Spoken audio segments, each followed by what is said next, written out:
capítulo de número 3, verso de número 13 até o capítulo de número 4, verso de número 6.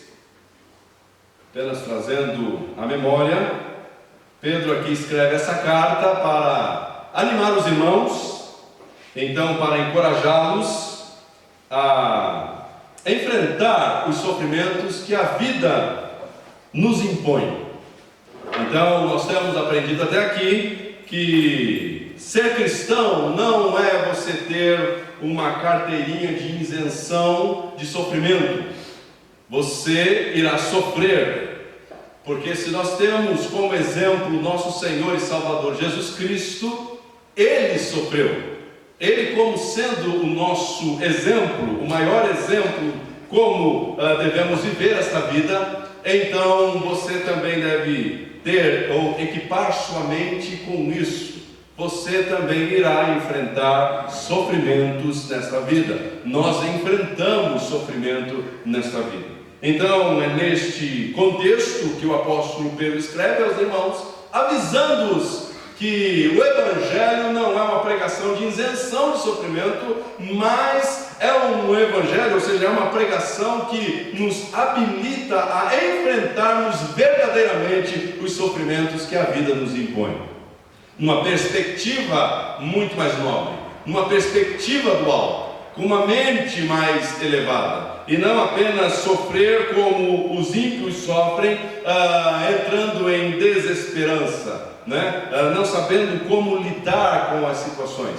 O Evangelho vai nos equipar como devemos enfrentar esses sofrimentos que certamente eles sobrevêm sobre nossas vidas, e isso é a nossa experiência diária. Então, capítulo de número 3 de 1 Pedro, verso de número 13 ao capítulo 4, verso 6, a palavra de Deus diz assim: ao seu e ao meu coração, quem há de maltratá-los, se vocês forem zelosos na prática do bem? Todavia, mesmo que venham sofrer porque praticam a justiça, vocês serão felizes. Não temam aquilo que eles temem, não fiquem amedrontados. Antes, santifiquem Cristo como Senhor em seu coração. Estejam sempre preparados para responder a qualquer pessoa que lhes pedir a razão da esperança que há em vocês. Contudo, façam isso com mansidão e respeito, conservando a boa consciência, de forma que os que falam maldosamente contra o bom procedimento de vocês, porque estão em Cristo, fiquem envergonhados de suas calúnias. É melhor sofrer por fazer o bem, se for da vontade de Deus, do que por fazer o mal. Pois também Cristo sofreu pelos pecados uma vez por todas, o justo pelo injusto, para conduzir-nos a Deus. Ele foi morto no corpo, mas vivificado pelo Espírito, no qual também foi e pregou aos espíritos em prisão, que há muito tempo desobedeceram quando Deus esperava pacientemente nos dias de Noé, enquanto a arca era construída. Nela, apenas algumas pessoas, a saber 8, foram salvas por meio da água. E isso é representado pelo batismo, que agora também salva vocês. Não a remoção da sujeira do corpo, mas o compromisso de uma boa consciência diante de Deus, por meio da ressurreição de Jesus Cristo, que subiu aos céus e está à direita de Deus. A Ele estão sujeitos anjos, autoridades e poderes. Portanto, uma vez que Cristo sofreu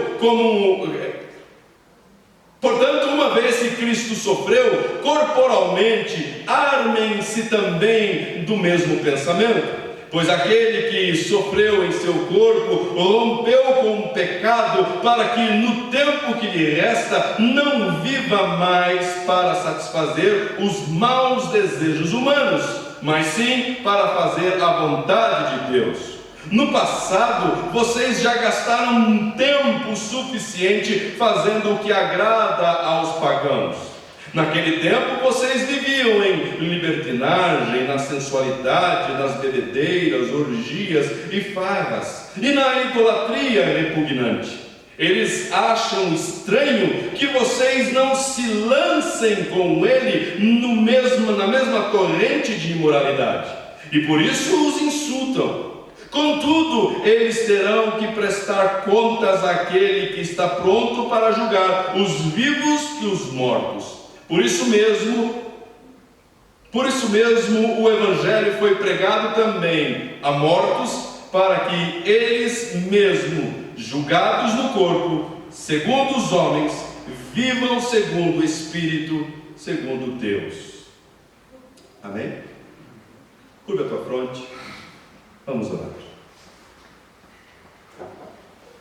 Ó Deus, diante da tua palavra nós nos encontramos e mais uma vez pedimos a tua ajuda. Pedimos, ó Deus, que por intermédio da ação do teu Espírito, o Senhor aplique esta palavra aos nossos corações. Ajude-nos a entender, a compreender estas verdades. Traz luz à nossa mente, Espírito Santo, e que então possamos olhar para tudo isso que o Senhor quer nos ensinar hoje, possamos guardar o nosso coração e então colocar em prática no nosso viver. Ajude-nos a sermos mais parecidos com Teu Filho, ó Pai. E então, assim sendo, mais parecidos com Cristo Jesus, o glorificaremos. Esse é o nosso desejo. Para isso estamos aqui. E queremos assim fazer. Então glorifica o teu nome, trazendo à nossa mente a compreensão destas verdades.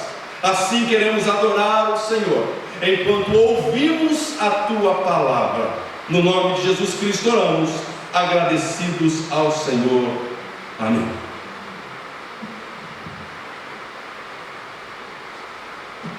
Em meados de 1876, na Inglaterra surgiu uma lei na navegação. Até então, todos os navios, navios cargueiros, eles colocavam cargas o quanto os marinheiros quisessem, ou colocavam ali as cargas. Acidentes aconteciam por ter navios com cargas demais. E então na Inglaterra surgiu uma lei, 1876, e esta lei ela obrigou a todos os marinheiros ou possuidores de navios cargueiros a colocar uma marca de capacidade de peso nestes navios. E então, quando esses navios eles chegavam ao porto, então ali era colocado as cargas, e o navio, cada vez que você colocava as cargas nele, ele ia abaixando o nível na água, ou seja, ele ia afundando um pouco, e até chegar àquele nível. Quando chegava naquele nível, então tinha um fiscal que já bloqueava qualquer peso extra naquele navio para evitar acidentes de muitos pesos. O apóstolo Paulo, ele escrevendo à igreja de Corinto, primeira carta aos Coríntios, ele vai apresentar um pensamento parecido com esta lei que surgiu na Inglaterra para os navios. O apóstolo Paulo, ele diz assim: não sobreveio a vocês tentação que não fosse comum aos homens, e Deus é fiel, Ele não permitirá que vocês sejam tentados além do que podem suportar, mas quando forem tentados, Ele, Deus, providenciará um escape para que possam suportar. O apóstolo Paulo, alinhado com tudo isso que o apóstolo Pedro está ensinando a essas cinco cidades, ou a igreja dessas 5 províncias romanas. Pois o apóstolo Pedro está dizendo aos irmãos: irmãos, o Evangelho chegou até nós, o Evangelho foi pregado até nós, mas até aqui eu tenho apresentado a vocês um Evangelho que não isenta vocês e ninguém de sofrer. Muito pelo contrário, o Evangelho que eu tenho anunciado a vocês é um Evangelho que anuncia que é precisamente para isso que vocês foram chamados. E aí você talvez possa questionar: mas então eu fui salvo para sofrer? Que negócio é esse, Luciano? Não, não é que você foi chamado para viver uma vida de sofrimento, mas um sofrimento, se for um sofrimento por causa de Cristo, sim, você irá enfrentar. Porque o mundo que o apóstolo Pedro aqui está inserido, e nós outros agora, é um mundo que é anticristo, é um mundo que prega, e as suas pregações são anticristãs, as suas propostas são propostas anticristãs. E o Evangelho, a pregação do Evangelho, ela vem confrontar exatamente essas pregações que o mundo apresenta. E é por causa disso que o Evangelho, ele não esconde a verdade, dizendo que se você quiser viver uma vida baseada em Cristo, se prepare, se equipe para enfrentar sofrimentos e tribulações. Jesus ensina isso aos seus discípulos. Jesus não maqueia o Evangelho. Jesus diz que nós enfrentaríamos e deveríamos suportar tribulações ou sofrimentos. E o apóstolo Pedro aqui, ele também escreve aos irmãos, porque certamente, se o apóstolo está escrevendo antes da primeira grande perseguição que foi desencadeada por Nero, o apóstolo Pedro ele está prevendo que alguns irmãos já estão sendo perseguidos. Em Jerusalém, a perseguição já havia acontecido, e irmãos já tinham sido expulsos de lá. E então o apóstolo Pedro ele escreve para essa igreja que está distante de Roma, uma província, são 5 províncias distante da cidade de Roma. E então ali na cidade de Roma já está desencadeando uma perseguição em massa aos cristãos. E o apóstolo Pedro quer deixar esses irmãos dessas 5 províncias alertados, dizendo: olha, irmãos, se ainda não chegou aí essa perseguição, fiquem sabendo que vai chegar. Um sofrimento vai se acirrar. Mas como é que nós devemos enxergar esse sofrimento? Como é que nós devemos olhar esse sofrimento? O apóstolo Pedro ele vai nos ensinar aqui algumas lições que nós devemos tirar, se de fato nós queremos entender de fato como enfrentar os sofrimentos. 3 coisas é o meu objetivo hoje aqui falar a todos nós hoje. Primeiro, o sofrimento do cristão. O apóstolo Pedro ele vai apresentar o sofrimento do cristão do verso 13 ao verso de número 17.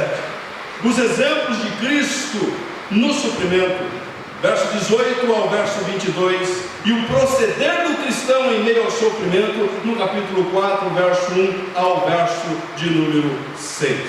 Verso de número 13, o sofrimento do cristão. Pedro começa dizendo: quem há de maltratá-los, se vocês forem zelosos na prática do bem? Pedro aqui então apresenta primeiro aos irmãos um chamado, que é um chamado que todos nós possuímos, que é um viver piedoso. Ele está dizendo: quem há de maltratá-los se vocês forem zelosos? Se vocês forem pessoas que guardam as práticas do bem? E aí você pode perguntar: que práticas são estas, Luciano? Que práticas são estas, Pedro? Talvez os irmãos pudessem perguntar. As práticas são todas aquelas que ele acabou de ensinar, versos acima. Ou seja, quais são as práticas que nós devemos ter diante das autoridades constituídas pelo nosso próprio Deus?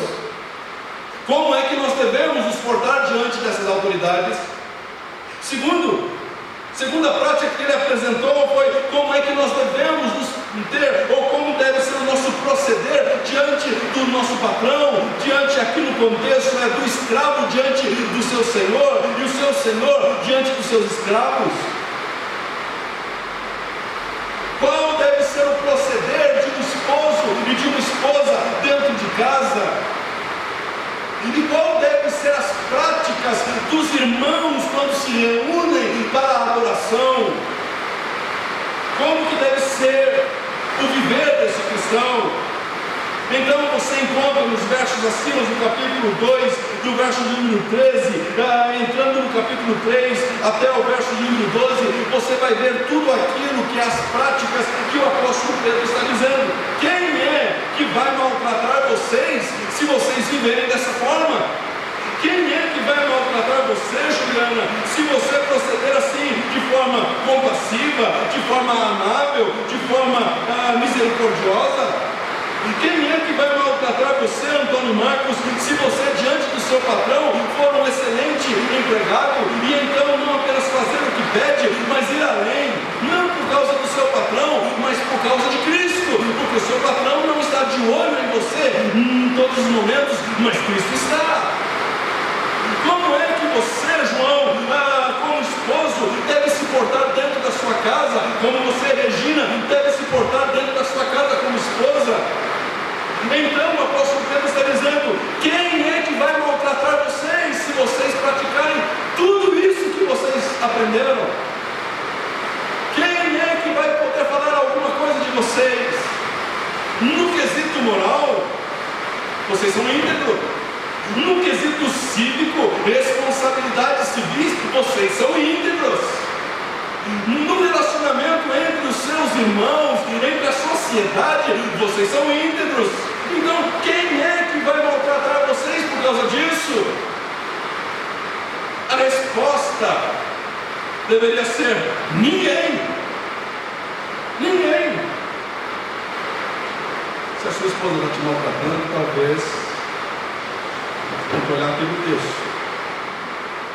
Se o teu vizinho está te maltratando, talvez você não está enquadrado com o texto. Mas o apóstolo Pedro, ele vai falar o seguinte: olha, o Evangelho deve despertar em você e em mim essa consciência de responsabilidades. Nós temos essas responsabilidades. Você tem essas responsabilidades. E o Evangelho vem justamente para despertar em você e em mim essas responsabilidades que nós temos. Porque no capítulo de número 2, verso de número 12, ele vai falar assim: vocês, irmãos, vocês devem viver entre os pagãos de maneira exemplar. Sabe por quê? Para que eles os acusem de praticar, para que eles não acusem vocês de praticarem o mal, mas observem as boas obras que vocês praticam, e então eles glorifiquem a Deus. Essa é a sua e minha responsabilidade, que o apóstolo Pedro está dizendo. O Evangelho vem para despertar essas responsabilidades em você e em mim. Precisamos ter essas responsabilidades despertadas em nossa mente. Porque Pedro está escrevendo a uma igreja que recebeu o Evangelho e não está sabendo lidar agora com um sofrimento que está surgindo, mas um sofrimento que o apóstolo Pedro vai descrever embaixo, não é por causa de praticar o mal, mas é justamente porque eles praticam bem.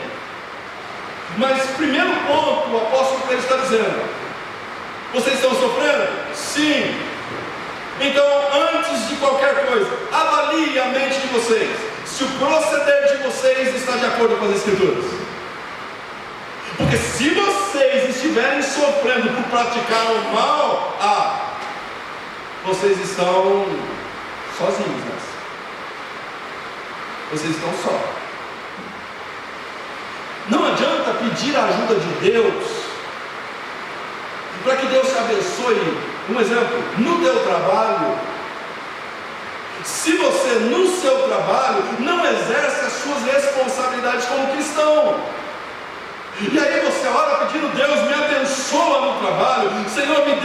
promoção no trabalho, mas você trabalha das 8 às 5, quando dá 4h30 você enrola, vai para o banheiro e fica lá. Ou na primeira oportunidade que você tem, sobrou um valor aqui e eu vou levar embora. Ou eu vi aqui uma ferramenta e eu estou precisando dessa ferramenta e eu vou levar embora. O apóstolo Pedro está dizendo: olha, você está sofrendo? Estou sofrendo. Então avalie primeiro se esse sofrimento é fruto de um proceder maldoso, porque você e eu, nós somos capazes disso, não estamos isentos disso. Quem há de maltratá-los se vocês forem zelosos na prática do bem? Pedro, avaliei. Eu estou com um proceder, pelo menos ao meu ver, o meu proceder é um proceder piedoso, justo, de acordo com as Escrituras. E mesmo assim estou sofrendo. Então Pedro continua, verso 14: todavia, mesmo que venham sofrer, porque praticam a justiça, porque vocês são zelosos. Esta palavra zelosos, ela é o mesmo termo que se usava para uns religiosos que se existia na época de Jesus, chamados zelotes. Esses zelotes eram pessoas que eram, eles guardavam minuciosamente as regras, as leis. Eles eram pessoas que nos detalhes pegavam. Então eles eram zelosos. Só que eles eram zelosos, mas para o lado ruim, porque eles eram zelosos para uma prática de lei e estavam dispostos a matar, se preciso, por causa desta lei. Mas não é nesse sentido, mas é no sentido de você ser zeloso quanto aos ensinos das Escrituras. Então Pedro está dizendo: todavia, mesmo que venham sofrer porque praticam a justiça, vocês serão felizes. Agora Pedro abre um outro precedente.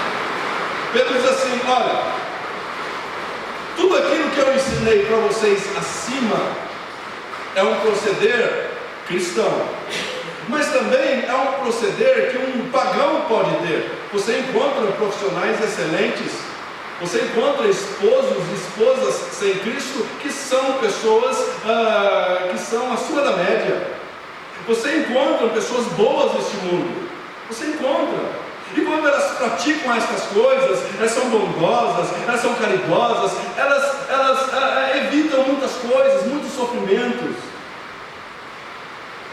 Agora existe um sofrimento que essas pessoas, elas não irão enfrentar, e que você e eu, quando nós estamos de acordo com as Escrituras, nós iremos enfrentar.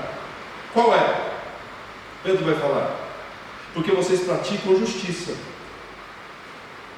Verso de número 14: não temam aquilo que eles temem, não fiquem amedrontados, antes, aí depois, santifiquem ao Senhor no seu coração. Estejam sempre preparados para responder a qualquer pessoa que lhes pedir a razão da esperança que há em vocês.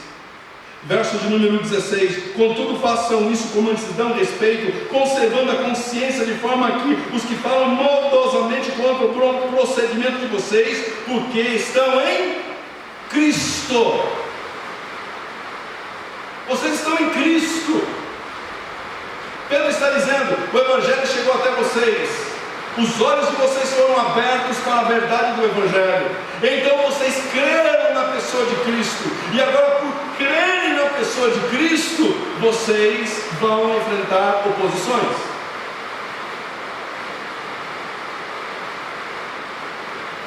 Por que, Pedro?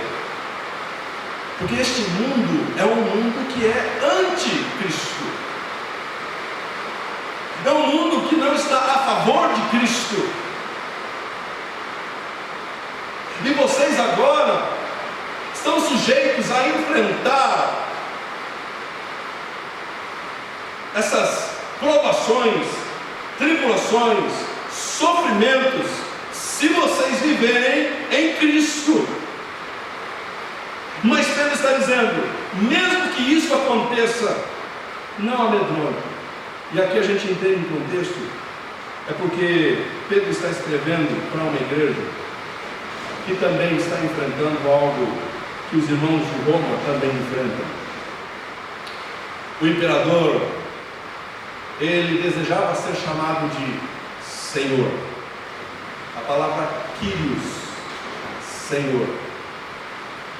E imperadores até instituiu adorações, cultos ao imperador. Pessoas faziam isso, cultos ao imperador.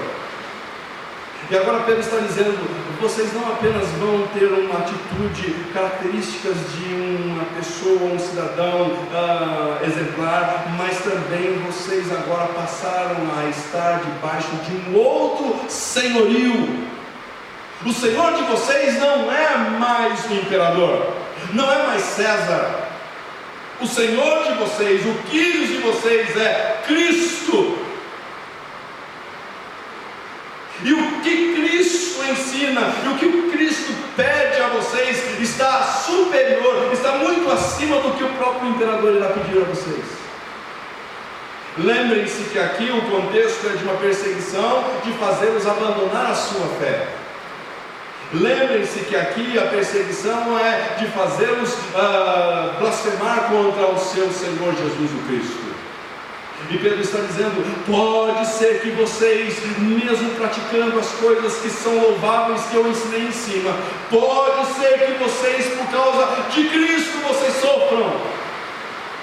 Pode ser que os bens de vocês sejam confiscados porque vocês servem Cristo. Pode ser que vocês sejam torturados porque vocês não querem abandonar Cristo. Isso pode acontecer, mas eu quero dizer algo a vocês: não se amedrontem, não fiquem com medo. Eles vão ameaçar vocês, mas que isso não faça vocês voltarem atrás. Se vocês permanecerem, vocês serão pessoas extremamente felizes. Felizes. Pedro está dizendo isso porque Pedro ouviu da boca de Cristo isso. No sermão da montanha, Pedro ouviu Jesus falar: bem-aventurados pobres de espírito, porque deles são o reino dos céus. Bem-aventurados que choram, porque eles serão consolados. Bem-aventurados humildes, porque eles receberão a terra por herança. Bem-aventurados que têm fome e sede de justiça, porque serão satisfeitos. Bem-aventurados misericordiosos, porque obterão misericórdia. Bem-aventurados puros de coração, porque verão a Deus. Bem-aventurados pacificadores, porque serão chamados filhos de Deus. Bem-aventurados perseguidos por causa da justiça, porque deles é o reino dos céus. Pedro, por que eu vou ser feliz? Porque o reino dos céus é de vocês. Não temam aquilo que eles podem fazer com o corpo de vocês. É isso que o mestre ensinou. Não podem fazer absolutamente nada contra a alma de vocês. Sabe por quê? Porque no capítulo 1 ele falou: vocês estão guardados em Deus, e a herança de vocês também está escondida nele. Pedro, por que eu vou ser feliz? Porque você é protegido pelo próprio Deus, porque a sua herança está guardada em Deus.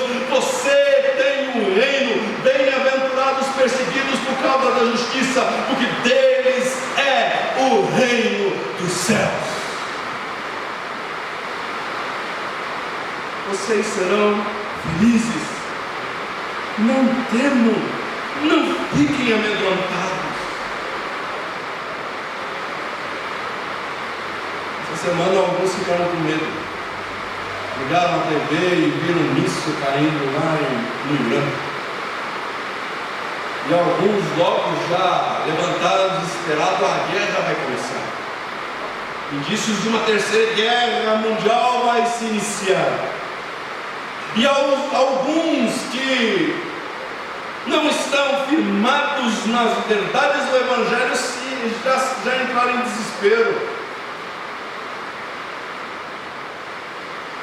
Comentários no Facebook, comentários na internet, pessoas desesperadas. E agora? O Irã quebrou agora o pacto lá de fabricação ou alimentação de urânio, uma coisa assim, e já ficaram com medo. O Evangelho traz a você a minha esperança, a esperança de que mesmo que nós enfrentemos sofrimentos, tribulações, aflições, o Evangelho diz: você e eu continuaremos felizes. Felizes por quê, Pedro? O sofrimento dará um trégua? Não. Sofrimento por quê, Pedro? Felizes por quê, Pedro? Não enfrentaremos mais as aflições? Não. Então por que seremos felizes, Pedro?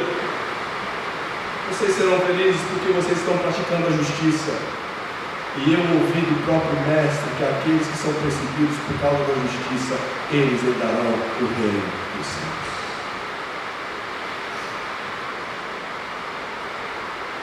Pedro também, ele vai falar quais atitudes nós devemos ter como cristão diante de uma sociedade anticristã. Não pense que a sociedade está a favor do cristianismo. Ela é anticristã e nós estamos vendo isso mais acalorada nesses últimos dias. Você pega pessoas sem escrúpulo algum, fazendo filmes ou seriados, brincando, escorraçando com o nosso Cristo, com o nosso Senhor. Então esse mundo, ele, como diz o apóstolo João, ele jaz no maligno. E se esse mundo ele já está dominado por esse sistema maligno, então a sua mentalidade é anticristã. Mas o apóstolo Pedro, ele vai falar qual deve ser a sua atitude diante dessa sociedade anticristã. Verso de número 15: antes santifiquem Cristo como Senhor no coração de vocês. Pedro está dizendo, diante de uma sociedade anticristã, sabe qual deve ser a sua e a minha atitude? Se apegue mais ao seu Senhor Jesus o Cristo. Santifique Cristo no coração de vocês. Busquem mais a Cristo, conheçam mais a Cristo, se voltem mais para Cristo. Porque quem está sujo, se suje mais ainda, mas quem está limpo, se limpe mais ainda. Então, busque a Cristo, se santifique ainda mais, se volte para Ele, conheça Ele. Pedro está dizendo aqui, esse santifique Cristo no coração de vocês, conheçam a Cristo, saibam mais sobre Cristo, vivam mais a pessoa de Cristo, respirem mais Cristo, transpirem mais Cristo, que Cristo seja o tudo de vocês. Se apegue a este Cristo como nunca antes. Por que, Pedro? Por que me conhecer mais Cristo? Por que me santificar, ou santificar Cristo em meu coração ainda mais, Pedro? Sabe por quê? Porque o mundo anticristão, ele vai exigir de você algumas respostas. O mundo anticristão vai colocar você no canto da parede e exigir de você uma resposta quanto à esperança que existe no seu coração. Pedro está dizendo, estejam preparados para responder a qualquer pessoa que lhes pedir a razão da esperança que há em vocês. Esta palavra, estejam preparados para responder, estejam preparados para serem defensores do Evangelho. Não que o Evangelho precise de uma defesa, mas pessoas vão querer colocar você no canto ou na parede e vão fazer perguntas a você. Por que você crê em Cristo? Você crê verdadeiramente que Cristo ele encarnou? Você crê piamente que o Espírito Santo ele veio e cobriu uma mulher, uma virgem, e então dela surgiu um bebê, e então esse bebê é o Salvador do mundo?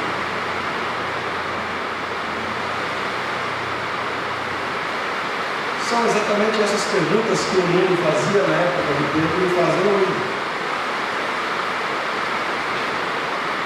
Você crê piamente que Deus, o Criador de tudo, invadiu a história humana, habitou entre nós, e Ele morreu e ressuscitou e foi aos céus de novo e foi preparar um lugar para você e fez uma promessa que vai voltar buscar você, e você acredita nisso? Se você não conhecer Cristo, se você não santificou Cristo no coração, no seu coração, você não terá resposta plausível para essas perguntas que o mundo irá exigir de você.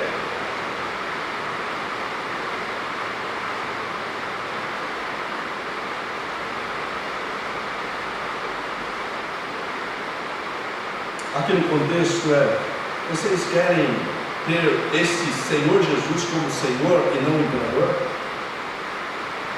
Qual deveria ser a resposta deles? Se eles tinham dúvida, se eles tivessem dúvida no coração deles quanto a Cristo, mas se eles tivessem certeza, qual seria a resposta? Sim, Jesus é o meu Senhor.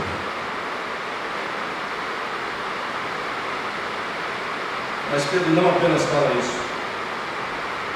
Pedro diz assim: vocês estejam preparados, afiados, conhecedores das Escrituras, conhecedores da vontade de Deus.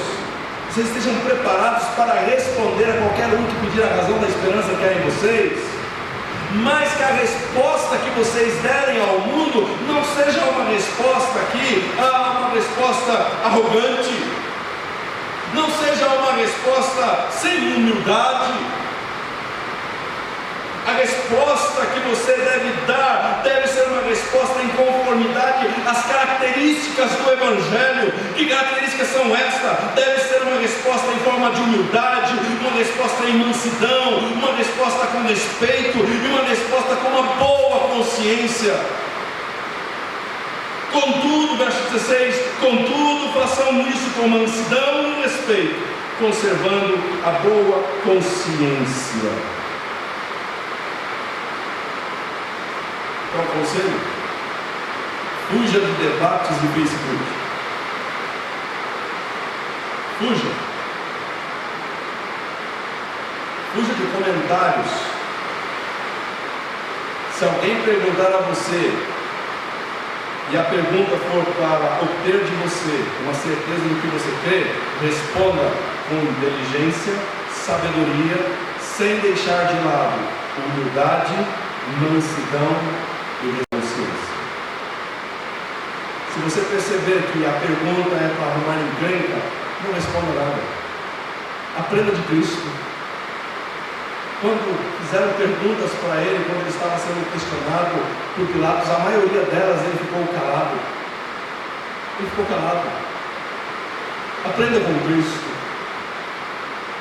Mas Pedro está dizendo: mas vai chegar pessoas que vão fazer perguntas a você, para tentar, primeiro, conhecer, saber de fato se você crê verdadeiramente nisso Cristo. Quais serão as suas respostas? Suas respostas são respostas superficiais ou profundas? E para serem profundas, santifiquem a Cristo no coração de vocês. O resultado de toda a defesa do Evangelho, sendo ela inteligente, respeitosa, mansa e humilde, será sempre um meio de apresentação do verdadeiro Evangelho, a ponto de fazê-los se sentirem envergonhados por suas calúnias pronunciadas. É isso que Pedro está dizendo.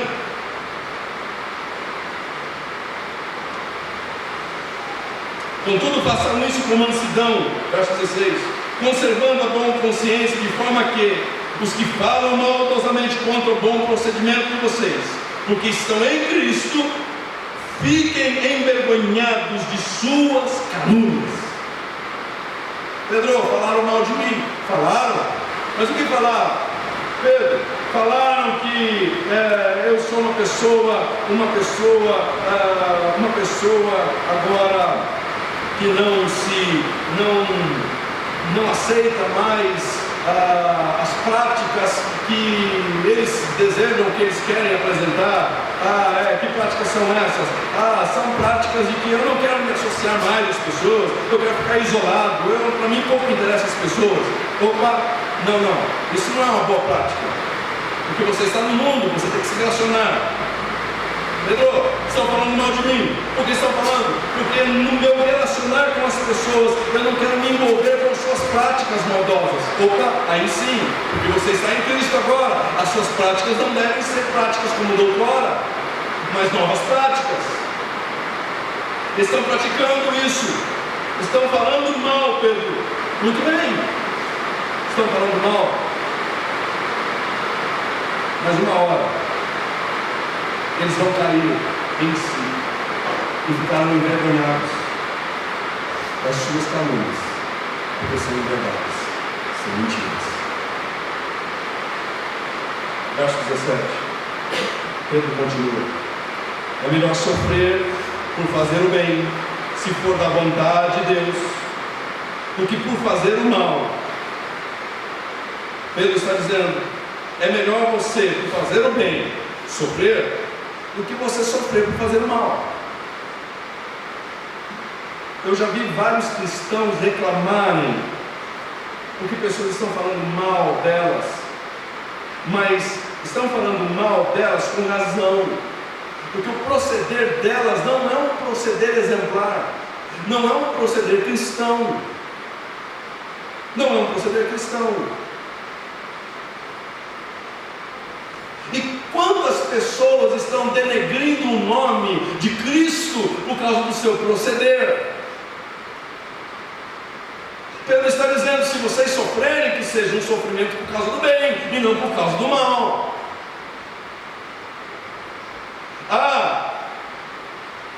O dono da venda da esquina não quer me vender mais fiado. Por quê? Porque eu não paguei. Eu estou sofrendo. Está sofrendo, mas está sofrendo porque você está plantando. Pedro, o dono da venda da esquina não quer me vender fiado. Por quê? Porque agora eu sou cristão. Então agora você está sofrendo por fazer o bem. Pedro está dizendo: é melhor sofrer por fazer o bem, se for da vontade de Deus, do que por fazer o mal. Verso 18. E agora começa a complicar, textinho difícil. Se tivesse um texto que a gente pularia esse texto. Está vendo o Samuel? O Samuel aí tem uma pedreira. Aí tem uma pedreira. Pregar expositivamente é difícil por causa disso. Tem texto que você não pode pular. Você não pode pular. O texto que jamais eu escolheria para pregar seria esse texto, verso 18. Diz assim: pois também, verso 18, 19 e 20. Pois também Cristo sofreu pelos pecados uma vez por todas, o justo pelo injusto, para conduzir-nos a Deus. Até aí, beleza. Até aqui, maravilha. Porque Cristo sofreu, e essa é uma verdade. Cristo sofreu, e hoje à noite nós traremos à memória tudo aquilo que Ele fez por nós, tudo aquilo que Ele realizou por nós na cruz. Ele sofreu por você, Ele sofreu por mim. Pedro está dizendo: vocês precisam se armar disso. Pedro está agora dizendo: olha, vocês têm um exemplo. O primeiro exemplo de uma vida cristã que vocês devem ter em mente é a vida de Cristo. Cristo estava vivendo debaixo de uma vontade de Deus de forma integral, e Ele, por viver integralmente a vontade do Pai, Ele sofreu.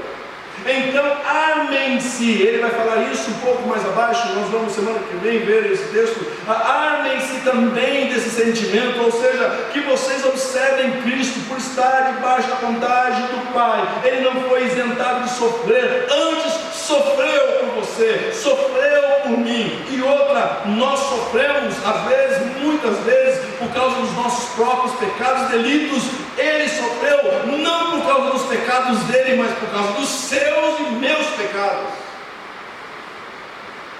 Pois Cristo sofreu pelos pecados de uma vez por todas. Como diz Samuel, graças a Deus por nosso Senhor e Salvador Jesus Cristo.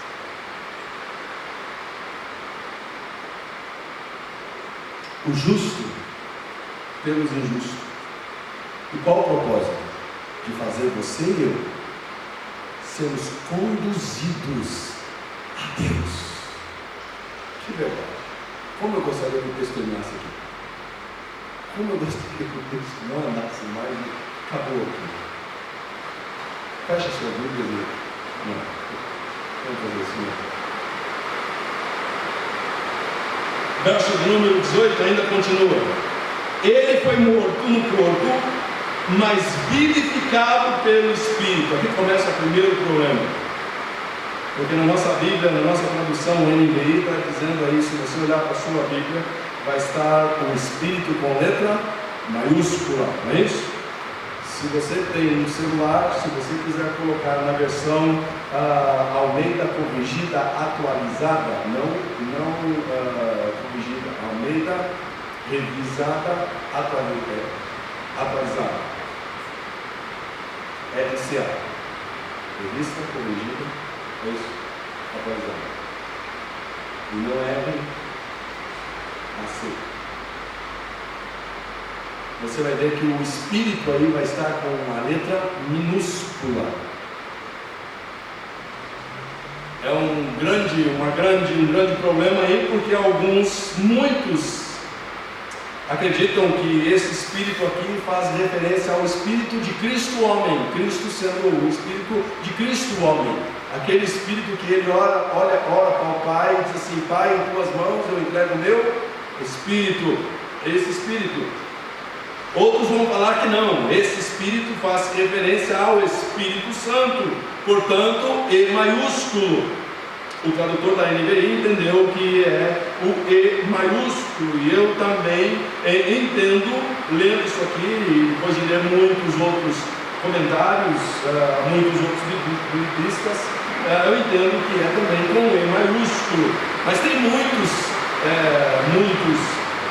teólogos gabaritados que creem, John MacArthur mesmo, ele entende que é E minúsculo. Por quê? Porque se nós entendermos aqui com E maiúsculo e minúsculo, vai definir a nossa interpretação dos textos lá embaixo, os textos mais abaixo. Pedro está dizendo, Cristo morreu no corpo. Ou seja, diferente da visão docetista que diz que Cristo era apenas espírito, ele não veio em corpo, então se ele não tinha corpo, porque a matéria, o corpo é matéria, a matéria é má, então se a matéria é má, Deus não podia vir em corpo, não podia ter matéria, então Cristo não tinha corpo, se Cristo não teve corpo, Cristo também não morreu, Cristo não morrendo, também ele não ressuscitou. E aí Paulo vai falar que nós somos os mais miseráveis dos todos os homens. Mas Pedro está dizendo, Cristo sim veio corporalmente, Cristo morreu corporalmente, ele foi morto no corpo, vírgula, mas vivificado pelo Espírito. Espírito, aqui entendemos ser Espírito Santo. Por quê? Verso 19, no qual também entregou aos espíritos em prisão. Se você entender que é o Espírito de Cristo, ou o Espírito homem de Cristo, logo você vai entender que ele, Cristo, quando morre, então o seu Espírito vai até o Hades, ou até o limbo, que se entendia, né? O estágio intermediário, que as pessoas morreram, e então elas estão nesse estágio intermediário, e ali Cristo desceu até aquele lugar para pregar a eles. A igreja romana, católica, através de Clemente, ela entende que é assim. Ela defende que Cristo, ele morreu, e quando ele morreu, o seu Espírito, ele minúsculo, o seu Espírito, ele foi até esse lugar intermediário. E ali nesse lugar intermediário, ele pregou o Evangelho a todos aqueles que haviam sido mortos ou morrido, aqui fazendo referência a um povo que viveu na época de Noé. E então entende-se que Cristo foi lá, pregou para eles, e então logo se entende que há salvação depois da morte.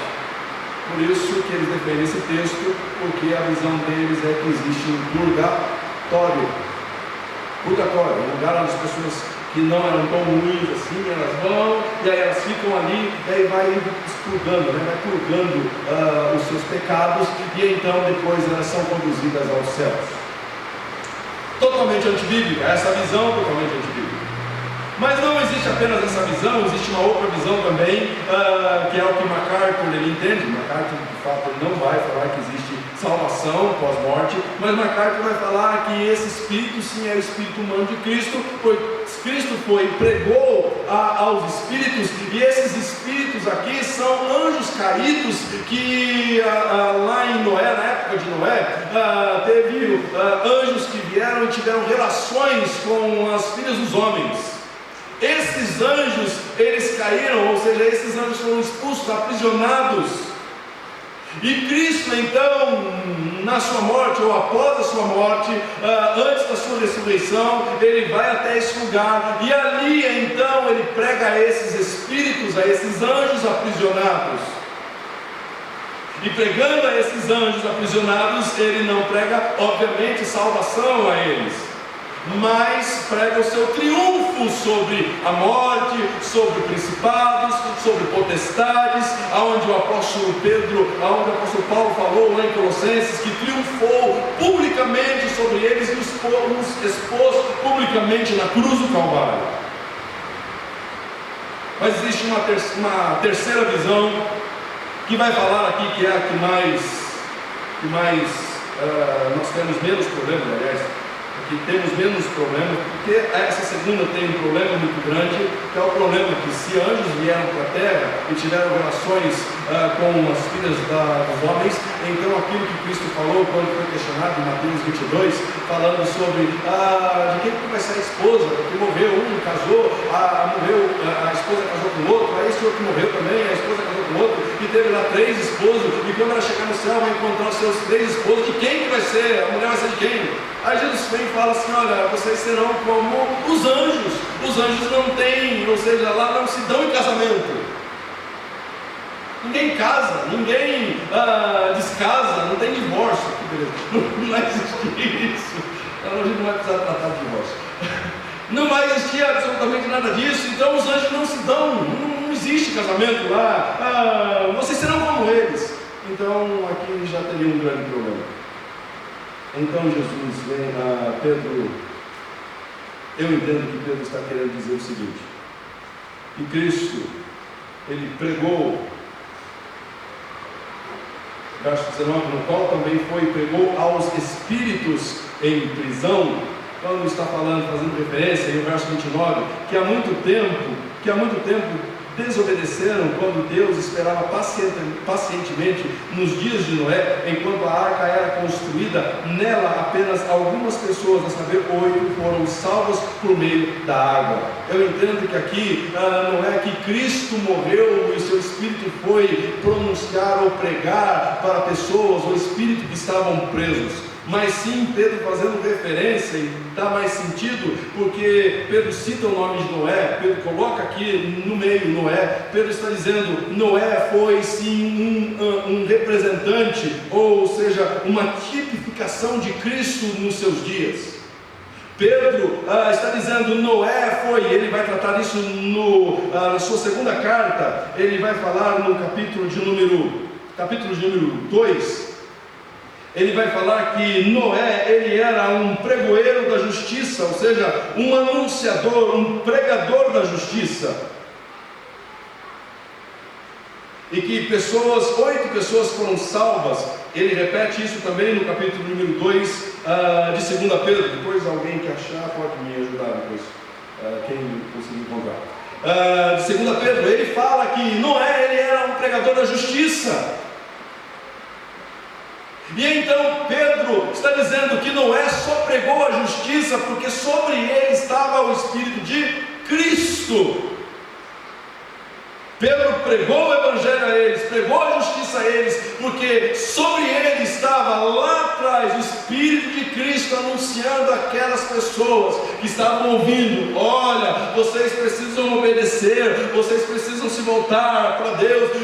Ele construía a arca e ao mesmo tempo pregava às pessoas: vocês precisam se salvar, vai vir o dilúvio, Deus vai destruir tudo isso aqui, e a única salvação é vocês se voltarem para Deus, é vocês acreditarem naquilo que Deus falou, e vocês se voltarem, chegarem para perto, e então entrarem na arca juntamente comigo. Por que eu entendo que Pedro está dizendo que o Espírito de Cristo estava sobre Noé? Porque no capítulo de número 1 de 1 Pedro, verso número 10, Pedro vai falar assim, foi a respeito dessa salvação, ou seja, tudo aquilo que ele falou, a respeito dessa salvação, que os profetas que falaram da graça destinada a vocês, investigaram e examinaram, procurando saber o tempo e as circunstâncias para as quais apontava o Espírito de Cristo que neles estava. Ou seja, o Espírito Santo aqui estava sobre os profetas e conduzindo eles a anunciar que a salvação chegaria, que Cristo viria. Então eles procuravam, eles estudavam, eles pesquisavam, examinavam minuciosamente, procurando saber o tempo e a circunstância, porque o Espírito Santo de Deus estava sobre eles. Noé pregando a justiça, e ele só foi capaz de pregar a justiça porque o Espírito de Cristo estava sobre ele no tempo dele. Então Cristo não foi para o inferno, não foi, não posso afirmar, mas eu creio, como diz Lutero, quando ele vai falar sobre essa passagem, ele vai falar assim: eu creio nisso, mas não tenho certeza. Eu creio nisso aqui. Eu creio que Cristo não tem lógica. Cristo descer, pregar para Espírito. Por que pregar? Os Espíritos já sabiam quem Ele era antes de serem caídos. Já sabia que Ele era Senhor, já sabia que Ele era Deus, já sabia que Ele era triunfante, já sabia que Ele era poderoso. Por que pregar? Não tem lógica. Pregação só para salvação, sem salvação, não tem lógica. Dito isso, prosseguimos. Verso número 21. Isso, Noé pregou lá, e o dilúvio veio. Isso é representado pelo batismo, que agora também salva vocês. Ele não está dizendo que o batismo é quesito de salvação, porque ele vai falar logo em seguida: não a remoção da sujeira do corpo, porque o banho vai tirar apenas a sujeira do corpo, mas o compromisso, ou seja, vocês se batizam porque vocês assumiram um compromisso de uma boa consciência diante de Deus, porque vocês se voltaram para Deus. Vocês creram em Cristo, vocês foram transformados no coração de vocês, então vocês se batizam. Vocês estão declarando diante dos homens que vocês se renderam ao novo Senhor, Jesus Cristo. Por meio da ressurreição de Jesus Cristo, que subiu aos céus e está à direita de Deus, a Ele estão sujeitos os anjos, autoridades e poderes. Não dá tempo. Senão a gente continua. Mas eu quero apenas duas aplicações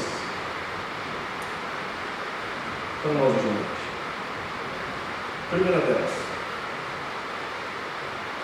Pedro aqui está chamando a atenção dos irmãos, e o teor de toda a carta é esta: chamar a atenção dos irmãos para que eles não desistam, mas que eles permaneçam firmes, animando-os e fortalecendo-os, pois eles enfrentarão, assim como Cristo, momentos de aflições.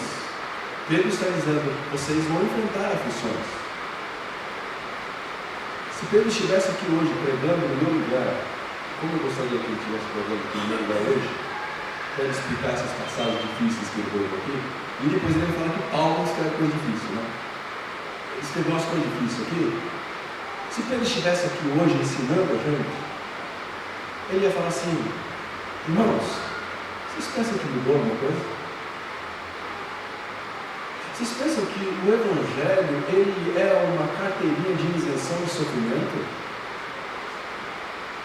Essas propagandas que vocês estão vendo na televisão, dizendo, vem para Cristo e pare de sofrer, isso é enganoso, isso é fake news, isso é mentira. Em um certo sentido, pare de sofrer, se for no sentido espiritual, sim, mas no sentido que eles apresentam, pare de sofrer, tenha uma vida boa, tenha uma vida regalada. Não, isso não é evangelho, isso é anticristo. Porque se você deseja viver piedosamente, as Escrituras dizem que você e eu, nós enfrentaríamos tribulações. Então pare de orar para Deus livrar você das tribulações. Livra-me, Senhor, do sofrimento. Não ore assim, porque o sofrimento muitas vezes é ferramenta de Deus para forjar em você Cristo. Somos tão teimosos em obedecer às Escrituras, somos tão teimosos em permitir que o Espírito Santo nos lapide para sermos transformados como Cristo, ou em Cristo, como pessoas como Cristo, que Deus permite chegar até você sofrimentos. E você deve olhar para esses sofrimentos não como um meio de, eu quero fugir, eu vou embora. Não! Alegrem-se, porque Deus está usando os sofrimentos para conduzir você à maturidade como filho de Deus. Quer estragar o seu filho? Dê a ele tudo o que ele quer. Se eu quiser estragar a Alice e a Larissa, é só eu dar tudo aquilo que o coraçãozinho dela deseja. Quantas vezes você já orou, Deus me livra desse sofrimento, Deus fala, não, eu quero ver você crescendo.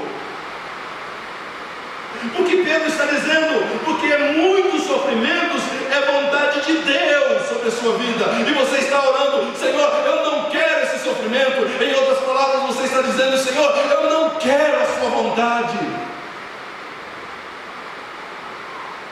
Agora, se você ora, Senhor, eu quero viver no centro da tua vontade, então espere sofrer.